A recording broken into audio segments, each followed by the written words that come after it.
आपको जानकर आश्चर्य होगा, विद्यार्थियों का जब यहाँ पर आंदोलन हुआ था तो उसमें मैंने 3 महीना जेल रहा था। लेकिन यहाँ आरजेडी एक परिवार है। परिवार का मतलब मनमोहन सिंह प्रधानमंत्री थे तो हम लोग हर दिन मिठाई खाते थे। लड़का कहता था मेरा बैंक में हो गया, मेरा एसएससी में हो गया। मेरा केवल अपने लिए कमाए, अपने परिवार के लिए कमाए तो हमारा जीवन में होने का कोई महत्व नहीं है।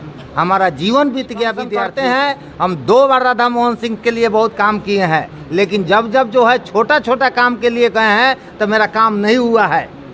आप मोतिहारी के सुप्रसिद्ध इलाके चनमारी में है, जहाँ पे कोचिंग का हब माना जाता है और यहाँ के एक जाने माने शिक्षक है पी सिंह, जो इंग्लिश के दुनिया में तमाम नौकरियाँ दी हैं। 33,000 लगभग नौकरियाँ दे चुके हैं। आज वो आरजेडी ज्वाइन किए हैं और यहाँ के मोतिहारी के पूर्व लोकसभा प्रत्याशी विनोद श्रीवास्तव जी हैं और यही हैं व्यक्ति जो पी सिंह को एजुकेशन की दुनिया से राजनीति की दुनिया में लाना चाहते हैं। तो सबसे पहले हम विनोद श्रीवास्तव जी से बात करेंगे कि आखिर उनके दिमाग में कहाँ से ख्याल आया कि इतने बड़े शिक्षक को आरजेडी पार्टी में लाना चाहिए और देश के विकास में कुछ इनका भी योगदान होना चाहिए। सबसे पहले तो मेरे चैनल में आपका स्वागत है।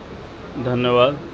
आपके दिमाग में कहाँ से आइडिया है कि मोतिहारी के सुप्रसिद्ध जो शिक्षक हैं, इंग्लिश के दुनिया में काफ़ी नाम कमा चुके हैं और काफ़ी नौकरियां दे चुके हैं, तो इनको राजनीतिक में लाने का आइडिया कहाँ से है? देखिए, हम लोग के जो आदरणीय नेता तेजस्वी यादव जी हैं, उनकी भी विचारधारा से ये जो इनको मन में खुद आया कि आदरणीय तेजस्वी यादव जी का मैं फ़ैन हो गया हूँ और ये दिन रात कई अपना दूरदर्शन के माध्यम से, टीवी के माध्यम से तेजस्वी यादव जी और आदरणीय लालू यादव जी को इधर फॉलो कर रहे थे।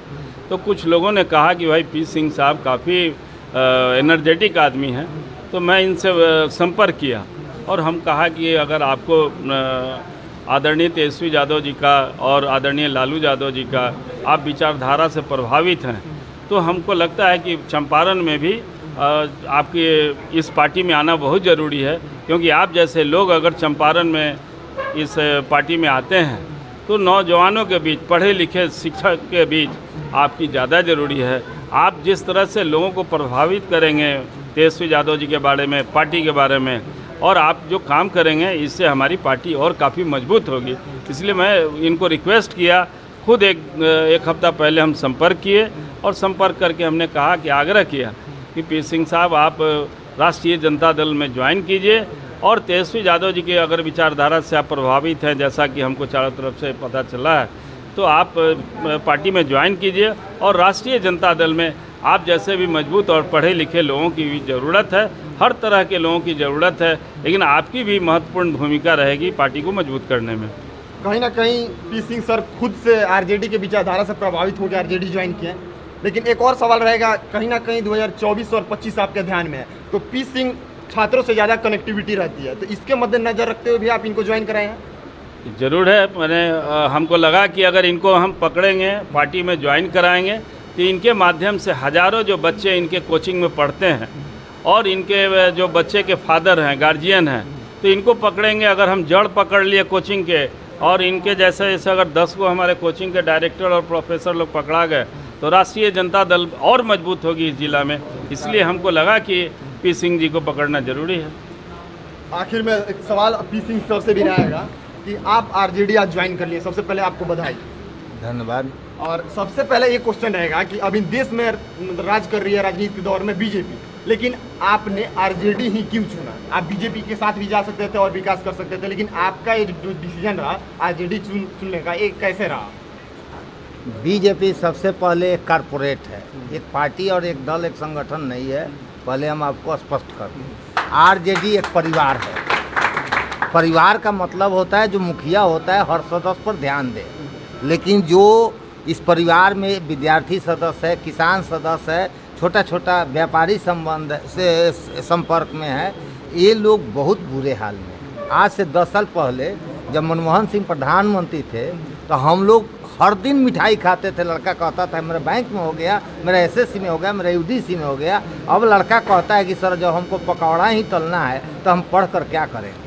पढ़ाई में डिटोरिएशन हुआ है। ऐसा नहीं है कि लड़का मेहनत नहीं करता है, लड़का के मन में बच दिया है कि आप कितना भी पढ़ो, हम आपको नौकरी देने वाले नहीं हैं। रही बात, अगर घर का मुखिया अगर आपके बाबा दादा परदादा का अर्जा हुआ ज़मीन बेचने लगे, घर बेचने लगे, फलाने और व्यवस्था न करे तो वो सारे परिवार के लोग रोड पर आएंगे। आज भारत का यही हाल है, पूरे सदस्य पूरे लोग जो है रोड पर आ गए और हर चीज़ बिक रहा है। अभी हरियाणा का आपको एक बात बताते हैं, आप जो है 100 स्कूल बंद हो गए और वहाँ प्रमोट किया जा रहा है कि आप लोग जो है प्राइवेट स्कूल में जाइए, यहाँ क्या पढ़ रहे हैं, ताकि एक ये भी जो बचा हुआ है ये भी एक जो है इसको भी बेचने का काम कर रहा है। हम ऐसे चीज़ को कभी समर्थन नहीं करते हैं। जो विद्यार्थी का हक छीनता है, किसान का हक छीनता है, छोटे छोटे लघु जो व्यापार करते हैं उनको इतना जीएसटी लग गया, दही पर जीएसटी वगैरह वगैरह हर चीज़ पर जीएसटी, महंगाई से इतने त्रस्त है। और इसका एकमात्र पोषक तत्व तो है आरएसएस का जो गठबंधन है बीजेपी से, और उसका जो प्रधानमंत्री और अमित शाह, हम दो और हमारे दो पर जो सरकार चल रही है, हम इसको बहुत भर्त्सना करते हैं। और हम जो है जब तक जिंदा रहेंगे तब तक जो है आरजेडी के लिए काम करेंगे, क्योंकि आरजेडी मेरा परिवार है। कहीं ना कहीं आप आरजेडी के विचारधारा से खुद ज्वाइन किए आरजेडी? बिल्कुल विचारधारा है, बिल्कुल विचारधारा है, क्योंकि जो नौजवानों की समस्या है नौजवान ही सुन सकता है, 80 साल का 75 साल का कोई बूढ़ा नहीं सुन सकता है। आखिर में यही सवाल रहेगा कि पी सिंह मोतिहारी के चंदमारी के रहने वाले हैं, बहुत नाम कमा चुके हैं इंग्लिश के दुनिया में और बहुत ज़्यादा पहुंच। हर विद्यार्थी अपनी बात कहीं नहीं रख सकता है। आपको मालूम होगा जब आपातकाल लगा हुआ था तो सारे विद्यार्थी के पास जो है समस्याएं थी, लेकिन कोई आगे नहीं आ रहा था। लेकिन जेपी ने उस उम्र में आगे आकर विद्यार्थियों को जो संगठन बनाया और तख्ता पलट कर दिया। तो विद्यार्थी को अगर संगठित करना है तो एक शिक्षक कर सकता है, इसको आपको ख्याल रखना है। एक और सवाल रहेगा कि पी सिंह मोतिहारी में बहुत ज़्यादा फेमस है, आखिर में उनको क्या जरूरत पड़ी कि राजनीतिक में उतरना पड़ रहा है उनको? अगर हम केवल अपने लिए कमाएं, अपने परिवार के लिए कमाएं, तो हमारा जीवन में होने का कोई महत्व नहीं है। हमारा जीवन बीत गया विद्यार्थियों के लिए, और विद्यार्थी आज संकट में पड़ा हुआ है, घोर संकट में पड़ा हुआ है, उसका भविष्य अंधकारमय है। तो उसका प्रकाश दिखाना, उसका रास्ता दिखाना, ये मेरा एक शिक्षक का कर्तव्य होता है, और शिक्षक के नाते यह मेरा पहला कर्तव्य है। एक और सवाल रहेगा कि सिर्फ आरजेडी ज्वाइन करना और कार्यकर्ता के रूप में काम करना है कि कहीं से चुनाव भी लड़ना है? नहीं, का चुनाव का कोई उद्देश्य नहीं है। हमको संगठन मजबूत करना है, हमको पार्टी मजबूत करना है, और सबसे पहले जो है विनोद श्रीवास्तव को यहाँ से सांसद बनाना है। क्योंकि हम जो है कोई पार्टी फंक्शन करते हैं, हम 2 बार राधा मोहन सिंह के लिए बहुत काम किए हैं, लेकिन जब जो है छोटा छोटा काम के लिए गए हैं तो मेरा काम नहीं हुआ है। आपको जानकर आश्चर्य होगा, विद्यार्थियों का जब यहाँ पर आंदोलन हुआ था तो उसमें मैंने 3 महीना जेल रहा था, लेकिन यहाँ से लेकर जो है बड़े बड़े पार्टी के यहाँ गए थे, लेकिन हमारा कोई जो है हेल्प नहीं मिला। तवे से मैंने वो पार्टी छोड़ दिया था, और जो है तलाश में था कि हाँ हमको एक मजबूत धारा मिले और हम अपनी बात को रखें।